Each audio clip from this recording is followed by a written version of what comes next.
हे दृश्य आपण बघतोय शिवनिका संस्थान या ठिकाणची आणि तिथे मंदिरात पाहणी करण्यासाठी भूमाता ब्रिगेडच्या अध्यक्षा तृप्ती देसाई मिरगावामध्ये पोहोचलेले आहेत।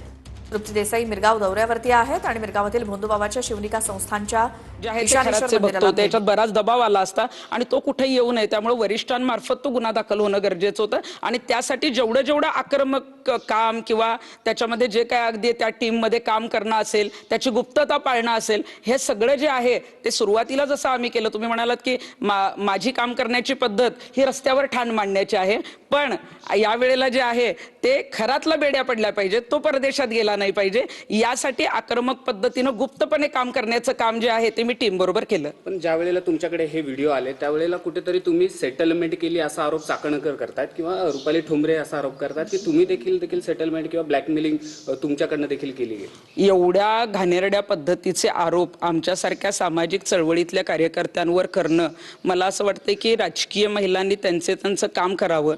5 मार्चला मी वारंवार सांगते की माझ्याकडे व्हिडिओ आले, 5 मार्चला व्हिडिओ आल्यानंतर खरातला बेड्या कशा ठोकायच्या यासाठी जे आहे ते आम्ही पुढाकार घेतला, संबंधित पोलिसांकडे गेलो, शासकीय यंत्रणेकडे गेलो आणि मग यामध्ये आपण आता बघतोय की हा रिझल्ट जो आहे ना की आज खरातला रडायला लागलं, त्याला जे आहे आपण बघितलं असेल की कायद्याचा जिल्हा नाशिक जे आहे ते नाशिक जो आहे तो कायद्याचा बालेकिल्ला हे जे बनायला लागलं ना, याच्यासाठी जो पुढाकार घेतलाय तो तृप्ती देसाईने घेतलाय। त्यामुळे तृप्ती देसाईने आतापर्यंत जे काम केले ते प्रामाणिकपणे केलेलं आहे, चळवळीत काम केलेलं आहे। एवढा स्वार्थ कधी जर मला वाटत असता किंवा अशा पद्धतीची कामं करायची असते तर मी 10 वर्षापूर्वीच राजकारणात गेले असते। त्यामुळे मी प्रामाणिक काम करणारी कार्यकर्ती आहे आणि मला असं वाटतंय की या संदर्भात कुणाला उत्तर देण्यापेक्षा ज्या पोलिसांपर्यंत हे प्रकरण पोहोचवलं किंवा मुख्यमंत्र्यांपर्यंत पोहोचवलं किंवा आता SIT जी स्थापन झाली आहे, पोलिसांना आणि मुख्यमंत्र्यांना सगळी सत्य परिस्थिती माहिती आहे। त्यामुळे कुणीतरी काहीतरी आरोप करतं जे कुठल्या मोठ्या पदावर पण नाहीयेत,